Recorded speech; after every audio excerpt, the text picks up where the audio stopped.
Okay, I guess we can start now. Yes. All right. What a crowd. Oh yeah, look at that. That's great. All right, well, this is being recorded for the podcast, so all of you in the crowd just pretend like you can't see anything on the screen. In fact, we just put these slides together A couple days ago. In fact, this one was actually, I just used it from last year. So it's the exact same one. Pixelated Audio is a podcast where we focus on game audio and the personas behind it.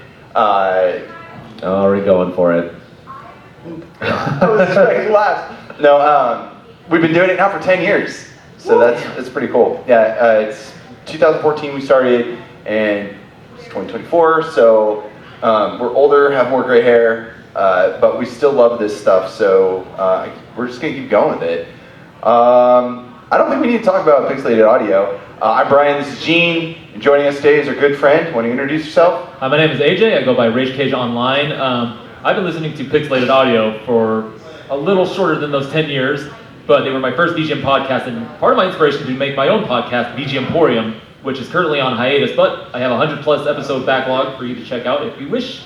But yeah, I'm honored to be here with you guys. Thanks. We go on hiatus like every other month for like a month, so it's fine. I use AJ's podcast as an opportunity to talk about really weird, deep cut, esoteric stuff that Brian's like not even on our show. No. Yeah, You've been on a couple times. His subjects were defunct California-based companies and like musicians famous outside of EGM. Yeah, or more famous for things that they did outside of video game music. So, it'd be like if Sting wrote like, Stuart Copeland actually is one of those guys.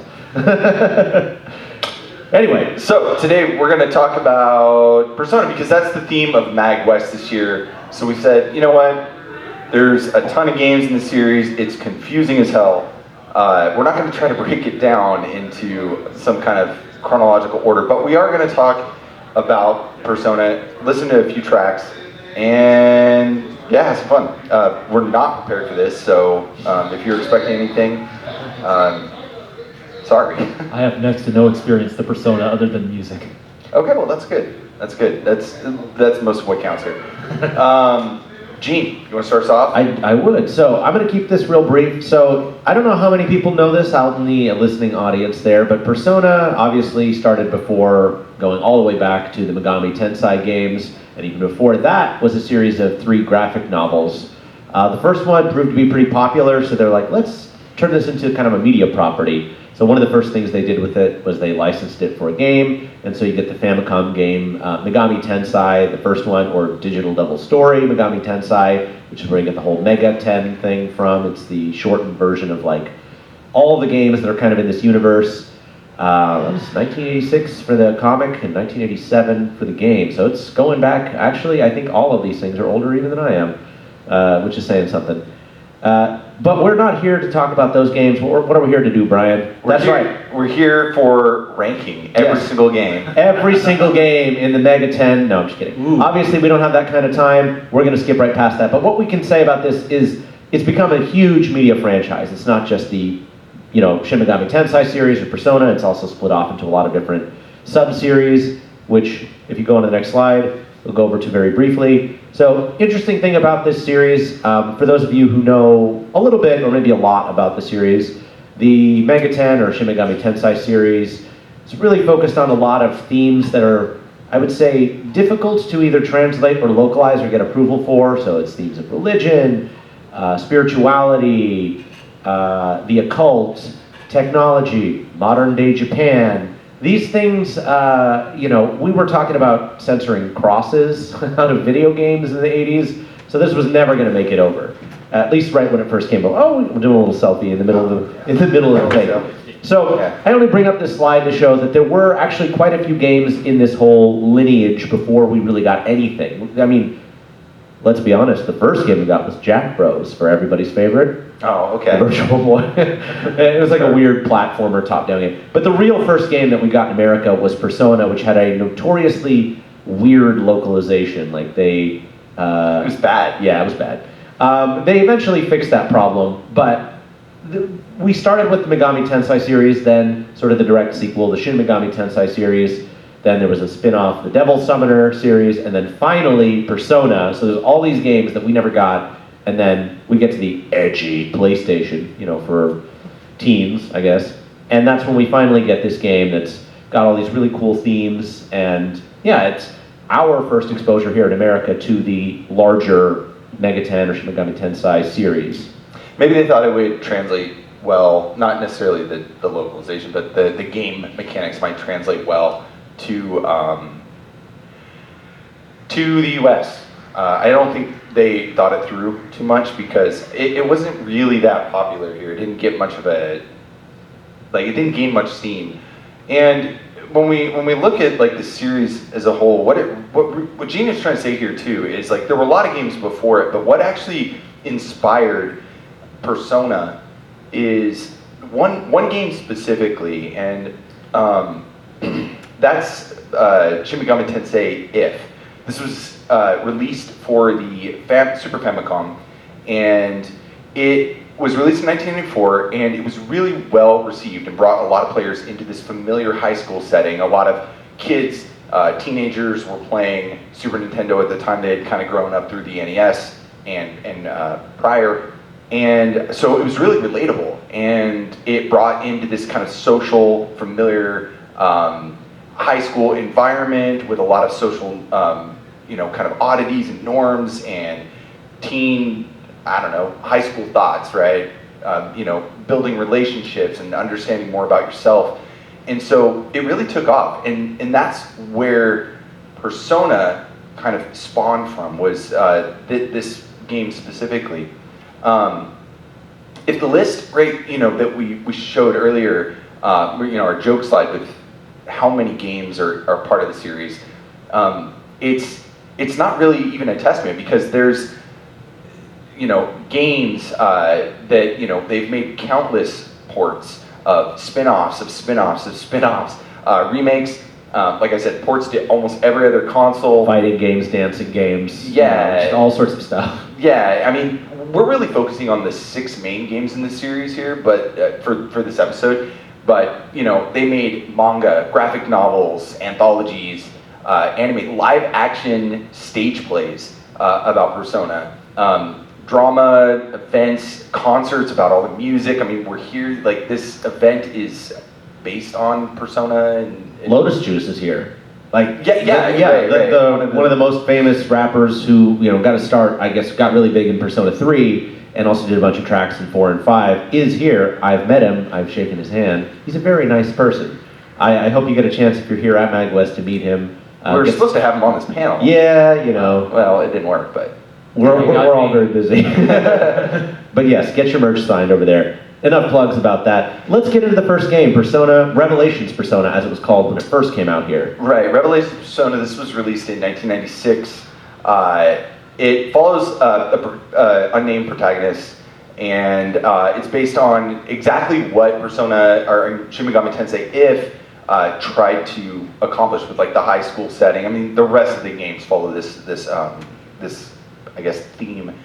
And this was composed by 4 different people. They're kind of exploring this new type of way to, understand. It's not Red Book audio, but they're so much more that they can do with PlayStation hardware that they just couldn't do before. So it was composed by Kenichi Tsuchiya, Hidehiro Aoki, Misaki Okibe, and Shoji Meguro. And man, I wish Meguro-san was here. That would be. He is not here, but astute listeners will know that last name, obviously, as the series continues. But he was just more of a bit player in the first game. Yeah. So we're gonna listen to a few tracks here. This is stuff Gene and I had gone through this. Sorry, we didn't have you pick some of these tracks. We didn't think about it ahead of time. One that I was gonna suggest. Well, good. First and Second Ward Shopping District. It's a great track. We were just in love with this last night. So let's take a listen to this. We'll make sure the audio plays through the first time here. Is it playing? I don't know. I see it. Oh, you gotta click. No, you gotta click on the actual slides, not the presentation notes. Almost there. Got it. Yeah, hit play. Got it. Did it work? I made these really small too. All right. Let's see.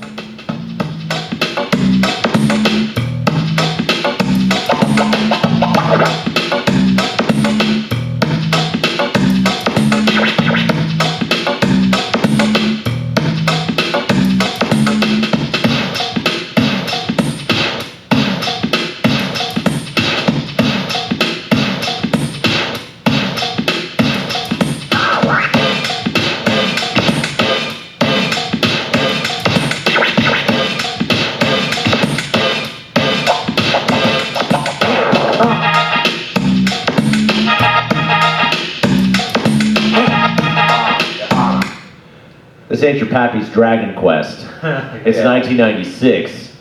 Yeah, this is awesome because they really took a new approach to this whole series, and they started it. It really started with this game. Like, Yeah. let's do something that has more funk, more jazz, more modern kind of what you would see on the streets of Japan in the late 80s, early 90s, and let's promote that for the new era of game audio, if you will, for the series. And it works so well, and it's continued through to the latest games. So people fell in love with this music. It's really good, but I think this is definitely an iconic starting point for Shin Megami Tensei Persona. Anything to add?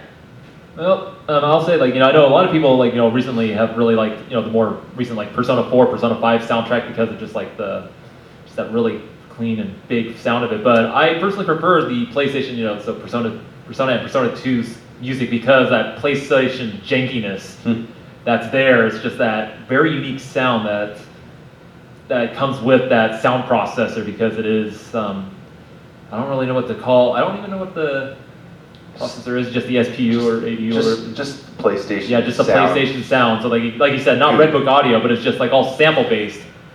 And they just did really weird stuff with it, and that's kind of one of the things I really love about PlayStation is just that over all these games, of course you get stuff that's trying to get to that orchestral point, trying to be real, or not real music, actual recorded music, but then there's stuff like this that's just really throwing everything to the wind and just going for it and just sample MIDI, really throwing the scratches, the weird that weird twinkly pad that just kind of comes in really quick for a second and then just disappears.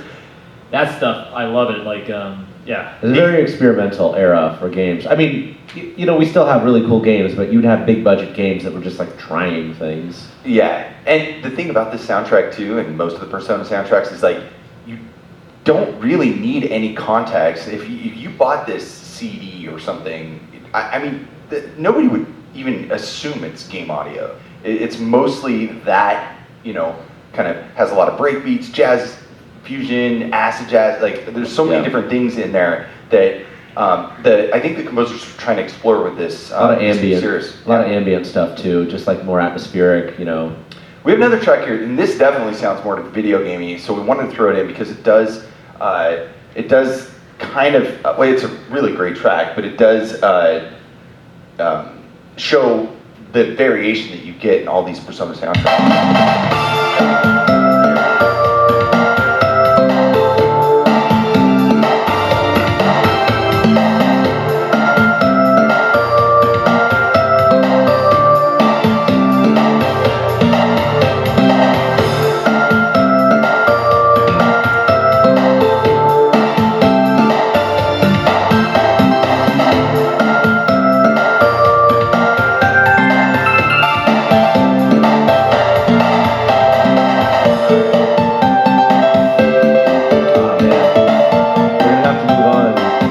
I know, Reddit is starting to get really good. It's a really good track.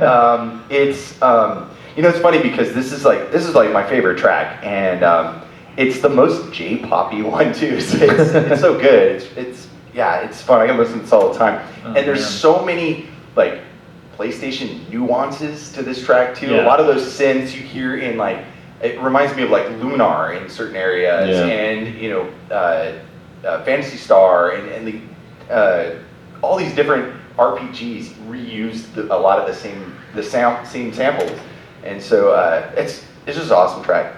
But definitely shows you the difference between that first one that we played and then something like this. They were exploring everything. It's really cool. Want to highlight 3 composers here. We'll talk about Meguro-san later, but these 3 composers were responsible for bringing up all of these new concepts and ideas into the series. Kenichi Tsuchiya was a game composer who joined Atlus in 1995, and arguably one of the most well-known composers at Atlus. Not only renowned for his heavy rock inspired themes, but brought a lot of power ballads and just unique heavy guitar compositions to the soundtrack. He's also a really impressive sound designer who did sound effects and sound effects for a lot of the games, but Persona 4 specifically, he was the sound director, and for Shin Megami Tensei 4 as well. Hidehito Aoki was originally a member of the game development team, a programmer, but changed his role to composition shortly after his development career started. And he served as chief sound designer along with Masako Tsukasa on the Megami Tensei series. Sadly, he passed away in 2002 at the age of 32 due to a car accident. And it's sad because we talk about, Gene has done an episode before on composers that, were lost, that really had so much more to offer. And I feel like there was just so much more he could have brought to the Persona series. A lot of the staff at Atlus, way later on, had said that Hidehito was just so monumental in changing the way that the whole team operated. They quote him, this doesn't directly translate to English well, but they say, he was the wall that kept everybody in line to find the right path for the series. And they owe a lot to him. Yeah. So it's an old photo, but it's really cool to see these composers kind of side by side. Next we have Misaki Okibe, and she was originally affiliated with Atlus, where she worked on things like the Manchin Tensei series, Megami Ikebukuro Persona, so the first game here. She mainly creates music for towns and dungeons, and a few different specific battle tracks. But she is really famous for Satomi Tadashi's Pharmacy tune, which was written and composed by her. After moving from Atlus, after leaving Atlus, she went over to Chunsoft and moved into composition and sound direction. Did a lot of sound stuff on the side for all of their titles, including like Pokemon Mystery Dungeon and Shibuya Scramble. And now she's actually developing iOS games. So pretty cool. iOS apps, rather. Cool. We're moving on to the next in the series, and this is something that we actually didn't get released in the States until 2011 on the PSP. And this is Persona 2 Innocent Sin. Came out in 1999, so several years after the first game. Several of the same composers make a return, or one of the same composers makes a return. But do you want to talk about Persona 2 Innocent Sin at all, Gene? Do you have anything here? I have some notes, but don't you know? To be honest, sacrilegious. I've never really played any of the Persona games except for 3, which is great. You're not alone. I've been playing Reload. It's great. But I have very little to say about Persona 1 and 2 as games. I've looked at them. They have really cool art styles. They're a little dated in terms of gameplay these days. I find it a little hard to go back to. It's hard to go back to the original ones. Yeah. It follows the same patterns as the rest of the series. High school students figuring out life, summoning demons and trying to get, I think where they introduce like Joker cards and stuff like that. So I have a bunch of notes here. I'm not going to read them because the game was released in 1999. If you haven't played it and you're interested, I'd say play the PSP version that was kind of remade. It's an excellent way to play the game. But again, your mileage may vary because it didn't really age that well. However, this has one of my favorite soundtracks out of all the series. It's really good. We have a few tracks here. Originally, we were going to play just one of them, but I put in 2 and I took one out of the other one. Oh, that's fine. Yeah. So let's do a track here. This is the Sumari City map, and I think this is pretty cool.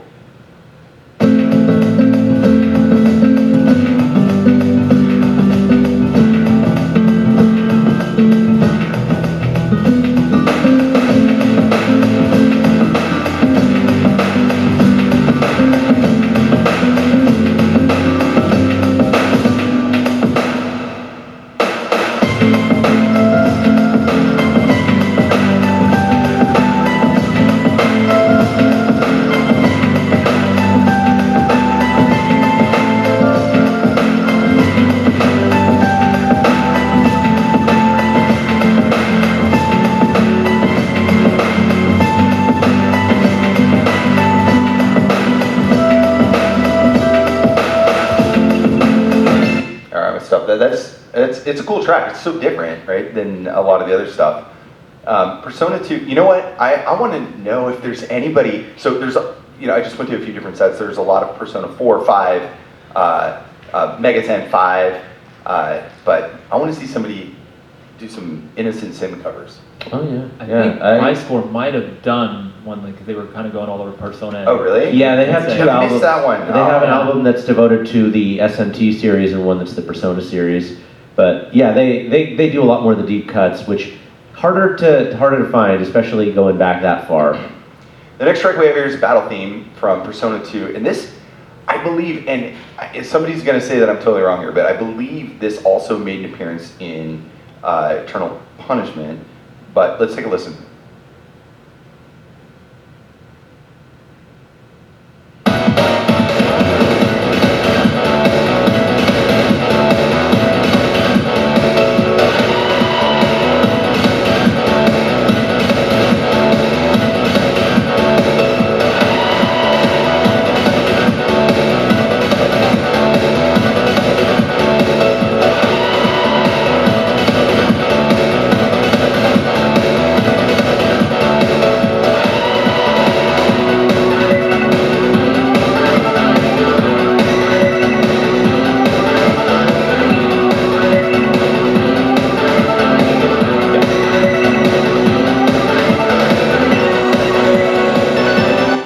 One of the challenging things about these shows that we do live is that sometimes we just don't have enough time to play all the tracks, and there's a lot of development. Sucks cutting it off, man. Yeah, Like, and the Persona series in particular has like these 4-minute tracks that aren't just like 2 minutes and then loop. It's they have really good ending parts too. Yeah. So sorry.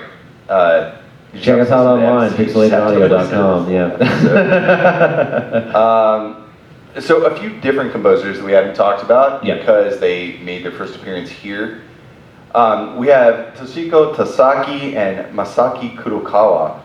And Tasaki-san in 1995 moved to Atlus, where she was working on the music for the Mega 10 series, Persona, and Devil Summoner series. After leaving Atlus, she became a freelance composer and worked on music for Touch Detective series. During her freelance years, she was involved in the music for Acquire's Dam, which led her to join Acquire. And since then, she worked on most of Acquire's titles, like Sword of Magic, the School series, and MAGWest series.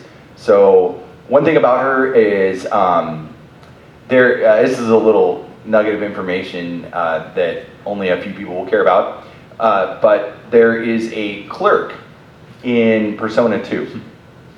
And there's this clerk that sells, it's a CD shop in the Giga Macho district or whatever that sells CDs, music, and it's based on her. It's Celine Tasaki. And so her character, in fact, I don't know if this is still the case, but on her Twitter profile, she was using that avatar from that character in the game, which is really cool. Then we have Masaki Kurokawa, who is a sound creator who's affiliated with Atlus, started working with Atlus in '98, and then worked on a lot of Atlus titles, mainly for the PlayStation stuff. When he first joined the company, he worked on Reboot and with Kenichi Tsuchiya, and also composed music for Persona 2, this game, and Punishment, help me out. Eternal Punishment? Eternal Punishment. And it was also involved in the sound design of the Mega 10 games, Shin Megami Tensei 1 and 2, and then also Shin Megami Tensei If. Served as the main sound composer alongside Takahiro Ogata for Shin Megami Tensei 9, released in 2002. On the original Xbox in Japan, 18 people bought that. Yeah, nobody. Sorry, sir, your work was never appreciated.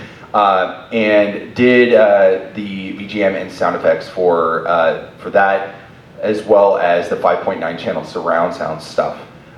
So pretty cool. Left Atlus, and he's working as a lecturer now at the Institute of Technology in Kanagawa. So still doing sound design, research, spatial effects using background audio. So if you're in the neighborhood, just say hello. Let's walk by, get a lecture, get schooled. This moves us on to another Persona 2, actually. So it's weird. The Persona series, like we said, there's the 6 main games. We really only have Persona 5 being the last one, if we're counting all the numbered Personas. Right. It gets really hairy. this game actually did make it to the US. This is Persona 2 Eternal Punishment. I did not play this. I have no idea. Did you guys play it? I didn't. No, I feel like when you got a duology, I'm one of these people that I can't play the second game if I know that the first game is also, like of similar quality. I'm like, I gotta play the first one first, so I'd never get to this one. Yeah. I was really hoping Chase would say, yeah, I played that, and I just had to come up and say who it was.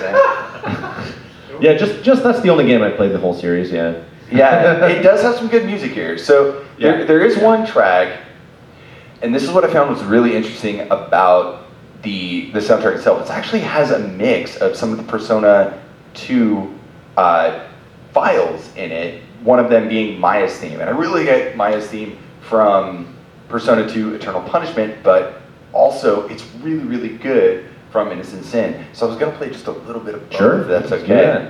Yeah, A-B. Or So this B-A, is- I guess. Yeah, B-A. So this is Eternal Punishment version. This is really good, though.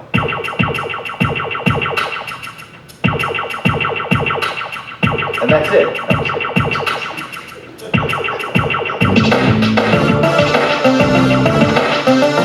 Oh, Bicycle does this song. Yeah. I was just hearing it earlier. This is so famous. Yeah. I play this on set.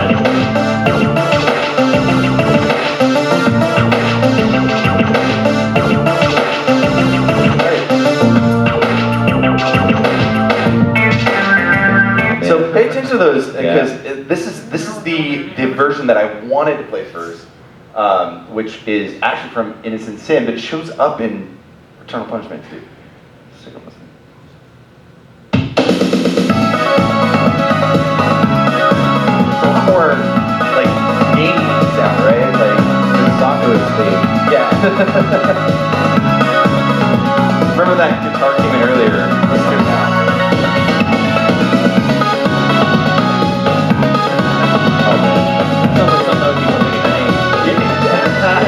Good, I like that. So, yeah, moving on. Persona 3. So we already talked about the composers from the last one. They were the same for both. Persona 3 released in 2006 and 2007. 2006 in Japan, 2007 here. Released for the PlayStation 2.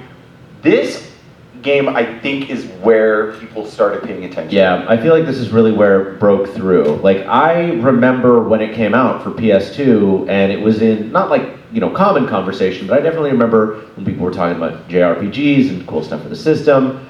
I was like, oh, it's this really cool, dark, brooding thing. It came up a lot with Nocturne, Shin Megami Tensei Nocturne, which was around the same time. So that was kind of in the conversation. I never heard anybody talk about 1 and 2, and it only got more popular with like FES and Persona 3 Portable and the various remakes. It's just become like, it's where the series kind of has the identity that I think it has now. Like, as old as the series is, starting in the early 80s, this is really where I think most people's mind thinks, this is the Persona identity, the art style, the music, and I think we got a music example that kind of covers that too. Yeah, well, the game follows, yet again, another group of high school students trying to cope with and understand and accept death.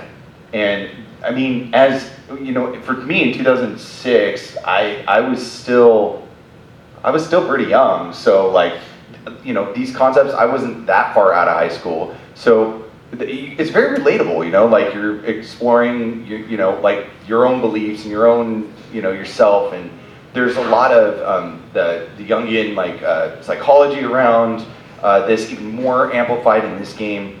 And I think it really, it actually started making a niche for itself in the States. Did you play this one at all? No, but I would have just graduated high school when this came out, but instead I was playing Killer 7.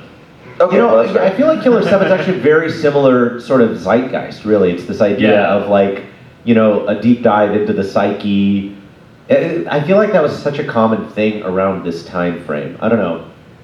But I still need to play through Persona 3. That's fair. So the track we have here is, this is the Tartarus, the Arca block. I'm gonna play this. This is one of the tracks that kind of sticks out to me the most for this game.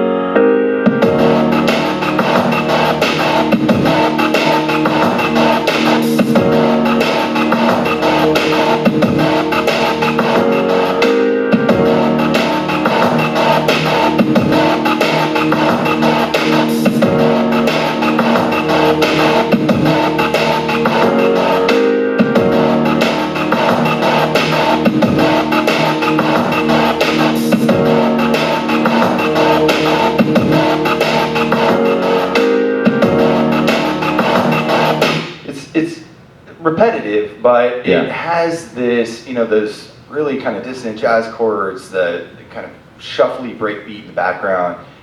This was what Persona was all about to me. It was dark, edgy, like real. And I think that they were able to capture that. Well, I should say he was able to capture that because we only have one composer for this soundtrack. It's the first soundtrack that Meguro-san started doing solo.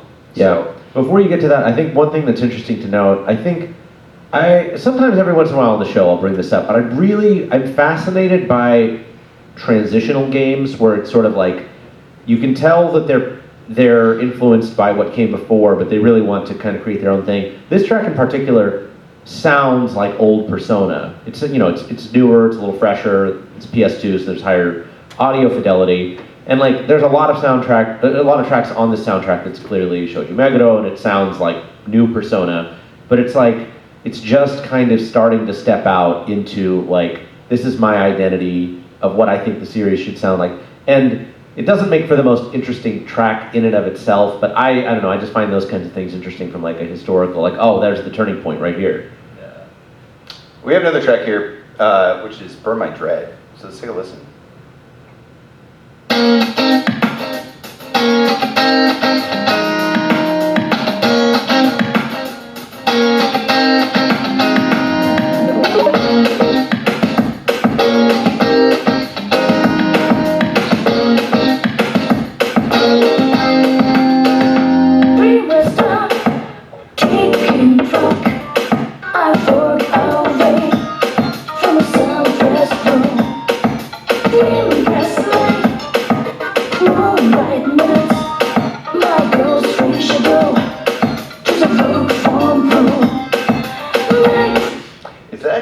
Doesn't just like scream the Persona we know now. Nothing else does. This is really, I think, where 4 and 5 take everything from this soundtrack. So yeah, perceptive listeners will notice that there are words in this song, and I'm being a little bit facetious here. But what's kind of become characteristic with the entire Persona series is there is a ton of vocal music, probably more on average than almost any other series that I can think of. Like. And not as like everything is the centerpiece, oh look, this lead vocal, but it's just like, it almost becomes part of the texture, the background. Of course there's like, big signature vocal pieces as well. I think this is more the kind of the backgroundy side, but it's like, you don't even bat an eye, right? We talk a lot about VGM, it's like, this, Brian, quit throwing around. sorry. No, but it's like, I just want to say this because I feel like, there's always a lot of opinions about like where people fall on vocals and video game music. I feel like this series has always done a really great job, well, especially from 3, of like making it a non-issue. It's like there are great songs with vocals, great songs without. Yeah, I agree. Like when I first started playing the Persona games, I thought that the vocals. Actually, I had heard the soundtrack well before the game was released because that's what I do. And so I was listening to the soundtrack. I was like, oh man, this is is this going to be? There's a lot of vocals here. I don't know about you all, but I like my ADHD kicks in and I can't focus if there's more words than notes. Sometimes I'm overwhelmed. But playing the game, I started realizing that just kind of going with what Gene said here is like it does kind of just add texture to the background. You stop paying so much attention. I think 4 is a really good example of that, where you get a lot of these kind of like vocal nuances, but there's not like there's not something that's distracting you from doing what you got to do. And I think that Meguro-san was really able to capture what worked out for the game and play to its strengths. So Shoji Meguro. Video game composer, joined Atlas in '96, been there since the first Persona game. Composed a lot of stuff for them, mainly the SMT stuff, Persona, and then all of the remixes. Like, this guy's done everything. And he was exposed to music early as a child, and he formed a band in high school. And so all these games are based on him, about his experience in high school. No, I'm just kidding. He also made his own computer games during his university years. He was really a gamer at heart, too. and he wanted to join Atlas, a game company, to be able to utilize both those skills. Remember, I mean, '96. That's still, I mean, it's way later when we talk about a lot of our game episodes since like the '80s and stuff. '96 was still, you know, it wasn't still quite new to mainstream. be. Yeah, you it know? still wasn't quite, you know, you weren't just a composer. You were still several things, right? And a lot of his music compositions range from rock, jazz, and pop. Songs are very popular, in particularly in Japan. Reached like top, you know, 100 charts all the time for Persona games. And we're not talking about just the game audio. We're talking about mainstream pop music and everything else. Japanese love their game audio, and that's so great. He worked specifically on Persona 3 by himself, and it attracted a lot of attention from the mainstream media and also just music aficionados.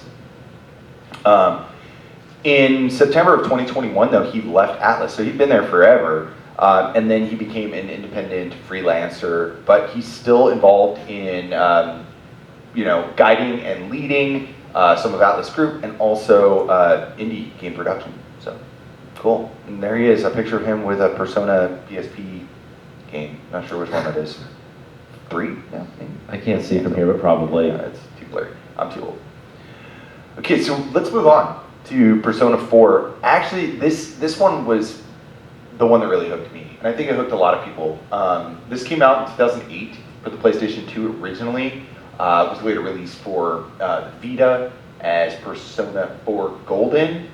It's an excellent game even today, and I recommend you play it. If you're just getting into Persona, I would say start with this. This is a great one. Persona 4 was like the killer app for the Vita for a couple of years, and It was. Sony abandoned it, and Vita means life, and I will hold on to my Vita for as long as it's around. But it was genuinely like one of the games that you bought the system for, and like, to be honest, I don't know that many people that talked about the PS2 version, but absolutely, when it was re-released, it was like, it was in the conversation for many years. So this follows a group of high school students, which is new to the series. Yeah. First time. This one was really, the story was gripping. Like it revolves around like this mysterious TV channel. I trying to remember correctly. I have notes on this, but I'm trying to pull back into when I first played it. You're this student who, unnamed protagonist, you move to a town just outside of the city, and you're kind of, you know, you've moved to a new area, you're kind of trying to understand and come to grips with your new lifestyle. And there's murders that start happening around the neighborhood, and you start making friends and trying to identify what these problems are. And then this mysterious TV channel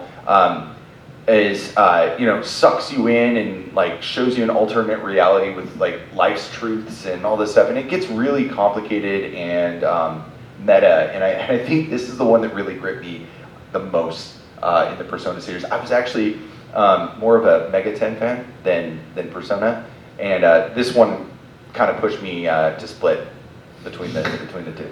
So it's good. It's got such a wonderful art style. Like, again, I've never played the game, but every time I look at screenshots from it, the color treatment, the character designs, it's like, oh man, I really got to play this series. It's really good. Start on the Vita. Oh yeah, of course. Yeah. There's one killer app. Anybody else play Persona 4? Please say yes. No. Oh. No. It's pretty intense. Oh, It's good. We got some Persona fans out there. Fan? Do you like it? Of course. I don't think anybody who's played it's like, no, that was awful. Like, it's a good game. Yeah, I've been meaning to play it. It's just I'm kind of intimidated because it's just like Okay. so big. Yeah, Okay, Like, well, there's so much well, there. It's like yeah. All the games are like that. Yeah. Even the Mega 10 games. It's Yeah, like, that's true. yeah. Well, the older I get, when I see a game that's like over 40 hours, I'm just kind of like, oh, like I want to do it, but where, when? Again, composed by Shoji Meguro, and we have a few tracks here. They show up here, but not in the slide. So the first track we have here is Pursuing My True Self. These are really more iconic than anything. Let's take a listen.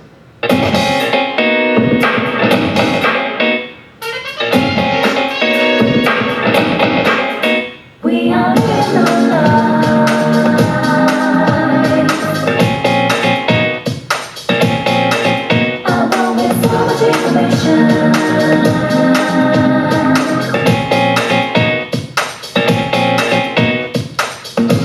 Let go of the remote, don't you know you're already on a jump for that. Try to stop the road, the cooking on the go, but I don't use hang up in cause loaded, quickly reach maximum.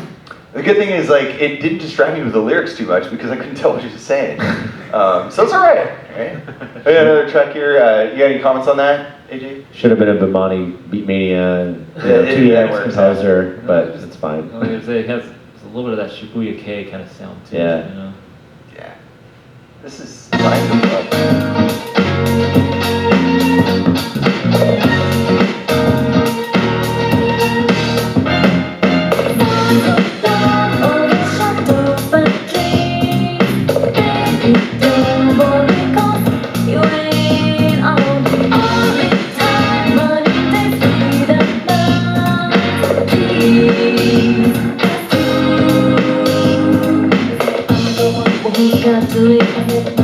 So I never understood those lyrics either, but I love this track. Like, Yeah. I don't think it ever got in the way of the gameplay or anything for me. This place, I believe there's some times where you're like kind of walking around in the safe area around town, and this just plays. It just really gets you, it really gets you into this like modern setting in Japan that you can kind of get behind for the time. So I think it worked out real well. And Persona 4 soundtrack, I would say is between Persona 2 and 4, probably my favorite. So I've listened to this one more than any other. sorry, Ian. Oh, hit right, Marty. Hit right. Oh, okay. I've Sorry. definitely listened to the Persona 4 soundtrack the most. I think of between 3, 4, and 5. Like, I've definitely listened to the soundtracks for all of them more than I've played them, which, as I've gotten older, I actually, my buddy Grant, of Stemage, he has a shirt that's like, never played the game, cool soundtrack though, and I love that shirt. Yeah. I want a version of that myself. I'm getting to I that want that age too. because it's like, yeah, that's kind of me now. Persona 5. I thought I changed that. Oh, sorry. That is just Oh, yeah, my yes, mistake. yes. Oh no, there it goes. Small typo. Persona 5. This was released for the PlayStation 3. Like, it's hard for me to believe it was released for the PlayStation 3. Yeah. It feels like it wasn't that long ago, which is what old people say, and that makes me feel worse. Well, okay, let's be fair. Persona 3 was already a late PS2 They're game all in late 2006. 2008 was an absolutely ancient PS2 game. Yeah. So coming out in 2016 or whatever 3, for 4, PS3 is like, and then yeah. 5. Yeah. Right. This game was it was a huge game. It was riding on the success of 4, I think. It didn't have the same appeal to me at first, but it is an excellent game, and I actually never beat it. I played a lot of it, but it was very, very long. 4 though was still where it's at, but soundtrack is still incredible. So let's take a listen. We have a track here. In fact, I was gonna play this track, and I'm not gonna play it now. It's King, Queen, and Slave. I love this area. If you only play like 3 hours of this game, you'll really like it. It's so interesting. I mean, again, a group of high school students, and that's it. No. A group of high school students. They're kind of exploring like all the evils and the problems in society. And there's this one, I think is a PE teacher that is like, abusive and kind of like a child molester and all this stuff. And they call him out on it, and they kick his ass in his own like dark fantasies. It's really awesome. And so that track we're not gonna play actually. We're gonna play Last Surprise instead. Let's take a listen.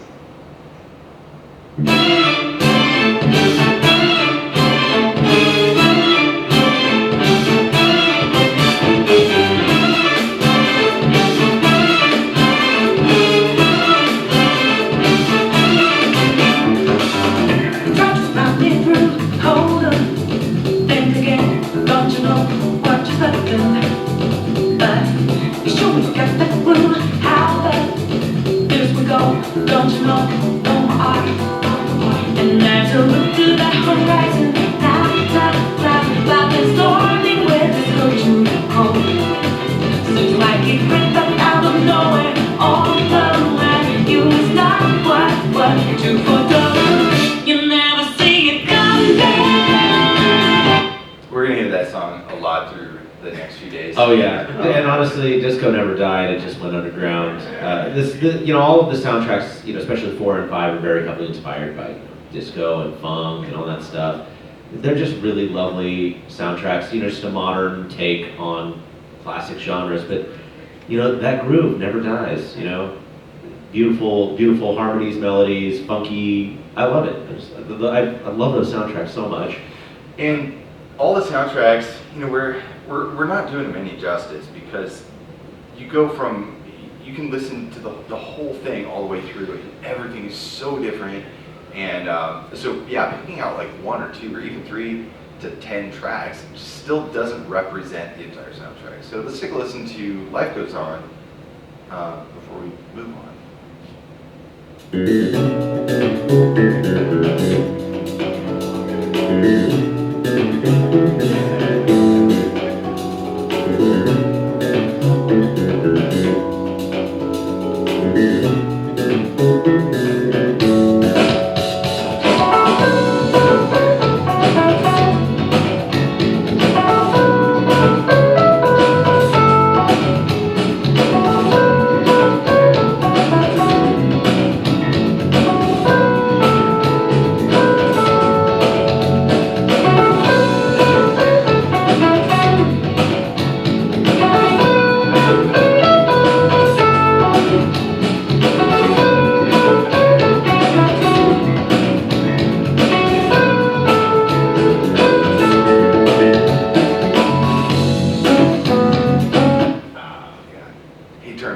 Yeah, and I think Brian is trying to say that we don't have the time to really go into just how deep and eclectic and how much music there is throughout the series. We're literally just talking about the 5.5, 6 games, depending on how you count the 2 twos.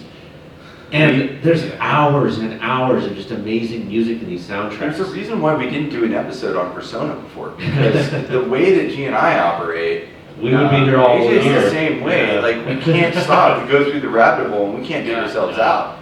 And there is just like, each soundtrack has got 80 plus tracks, so there's so much to listen to. And remakes and re-releases and exactly, and all of like the remakes or ports have had changes to some of their soundtracks, and so there's just a lot of content there. The history behind it and stuff, we just barely touched on it and scraped the surface, but it continues. You ever play 5? No, that's just I keep hearing about it. Everything is just. Did you know what it's about? I know, vaguely. It's high school students. What? Yeah. All right. High school students. So I'm going to interject, and I've been bugging Brian about this all week. If you like the Persona series but are tired of high school students, play Yakuza Like a Dragon. You can play as your favorite 40-year-old alcoholic homeless dude friend. It's the same game.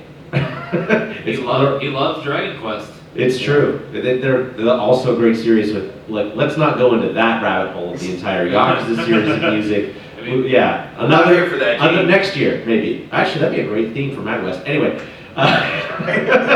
no hints here. I'm just saying. Have a bunch of people dressed up as Gojo running around. Everybody's gonna be. I'm gonna be, Fat Kiryu walking around. That's like a character in the game. Anyway, we've gone on.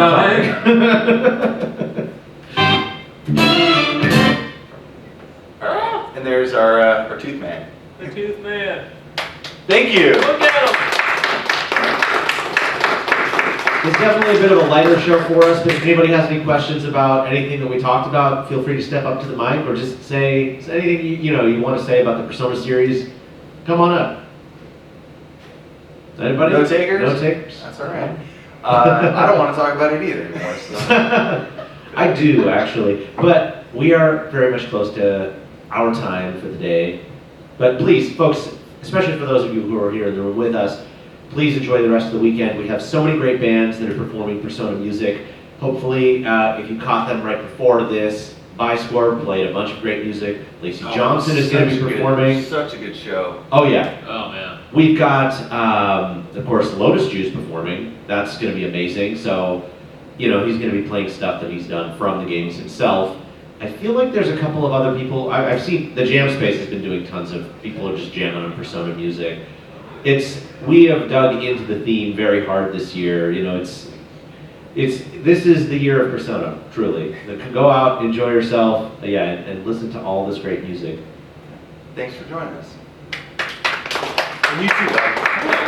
Sorry I wasn't able to contribute as much, but if you guys had gone into some Soundchip Obscura, I would have been all over that. We put this deck together like 2 days ago. We could have played like the X68K version of the original Megami Tensei, but I feel like we would have lost the audience very quickly. We would have lost everybody real big. You never know. We'd have all been jamming up here by ourselves, and that would have been it. Did you have any plugs real quick, AJ? Well, like I said, I have a podcast called VG Emporium, currently on hiatus. I'm kind of, getting back to that. But I'm also currently doing weekly beats alongside Gene. Yes. And, Haven't missed a week yet. Yeah, same here. Though I may miss this week because I haven't made anything or posted anything. I may have to record myself beatboxing really quick just to do that, just to throw it up there.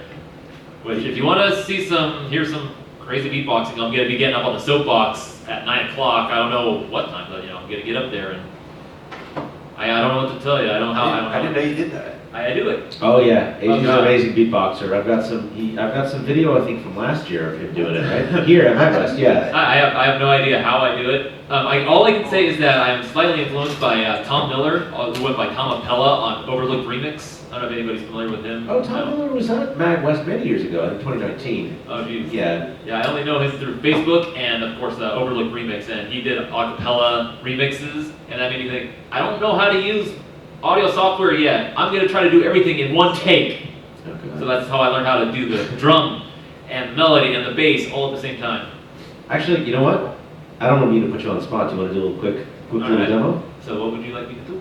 Just do a quick, like a vamp, a groove. You know? Okay. Persona 5. No. I don't know in my head. Okay, so.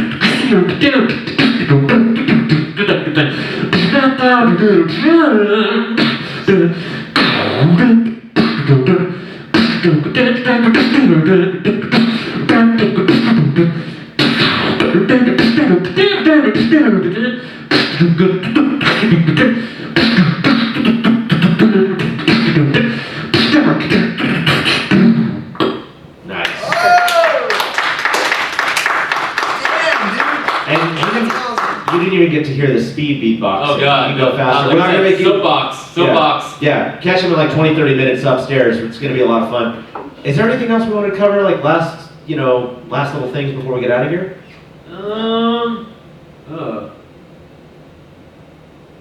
Just listen. What was that? Listen to the pharmacy theme from Persona and Persona 2. That is a delight. That is such a delight. Oh yeah. Also, I did my only other exposure to Persona was I did a whole episode about the shop themes from each Persona game on VG Emporium. Shop themes for Persona, and yeah. I guess we're ending the episode, the lead out with the pharmacy theme. That's what we're Let's do it. There you go. Good night, everybody. Thank you so much for everybody that attended, for all the listeners. If we got some details wrong, deal with it. No, it's. I'm just really happy that we're here and able to talk about video game music. Year after year, it's something we love to do, and I think I just really enjoy kind of going back and doing some of the more historical deep dive stuff, and just talking about the rich history of the game series that we love so much. And I should just talking about it makes me want to play the games. I'm probably going to do that after MAGWest is over, starting with 3. Starting with 4. Yeah, I can't. Well, yeah. Anyway, they should fade out. They should all be on Switch, yeah? No, No. nothing on Switch. Oh, maybe. Really? I don't know. We're just yammering at this point. Anyway, good night, everybody. Good night. Enjoy the rest of MAGWest.